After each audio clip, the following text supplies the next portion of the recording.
Welcome. Evolution of civil service till 1947.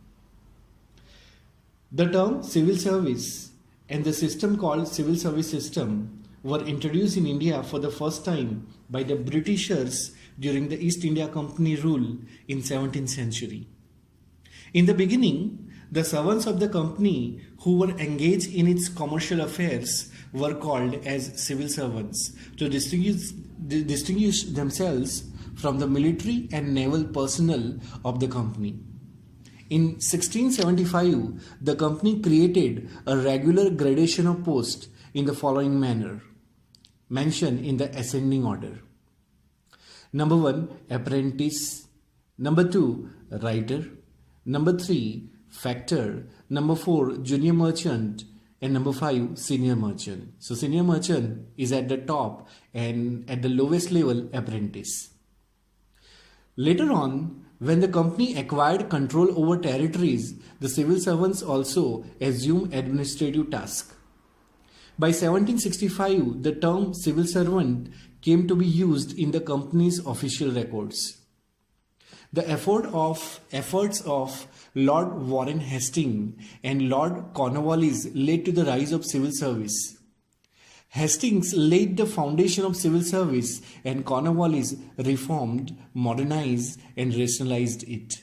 Hence, it was Cornwallis. The Cornwallis came to be known as the father of civil service in India. He introduced the covenanted civil service, which means higher civil service, which were different from the uncovenanted civil services. Covenanted civil services means lower civil services. The covenanted civil services was created by law of company, while the later, that is uncovenanted civil service, was created otherwise. However, he reserved all the covenanted services for the Europeans, English personnel, and thus excluded Indians from the superior post. This policy of Cornwallis was based on following reasons. Number 1, he was doubtful about the integrity and ability of Indians.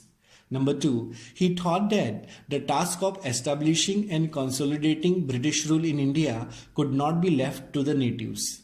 Number 3, he believed that an administration based on British model could be strongly established in India only by the Englishmen and not by the natives. Number 4, he wanted to preserve the lucrative post in civil services for the influential class of British society.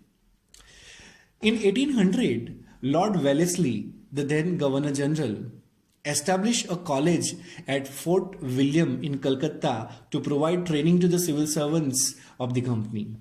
As this move of Wellesley was not favored by the Court of Directors, Court of Directors was the governing body of East India Company. They established East India College at Haileybury in England in 1806 for the same purpose.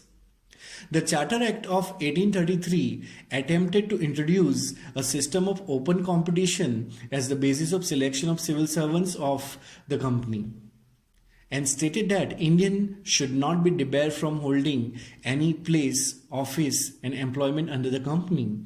However, this provision of the Act was negated due to opposition of Court of Directors, which wanted to continue the patronage system. The civil services evolution in British era can be studied under different committee and its recommendation. Number 1, the first committee was Macaulay Committee in 1853. Another important committee was Aitchison Commission in 1886. The third commission was Islington Commission in 1912, and then the report, it was Montfort Report in 1918, based on which the Montagu-Chelmsford Report was based. The next important commission was Lee Commission, based on which the Central Public Service Commission was set up in 1926.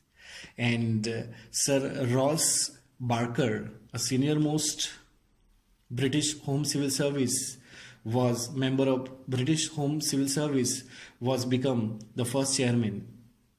In 1937, based on 1935 Act, that Central Public Service Commission was replaced by Federal Public Service Commission, which was finally replaced by UPSC, that is Union Public Service Commission, on January 26, 1950, when the Constitution of India came into force.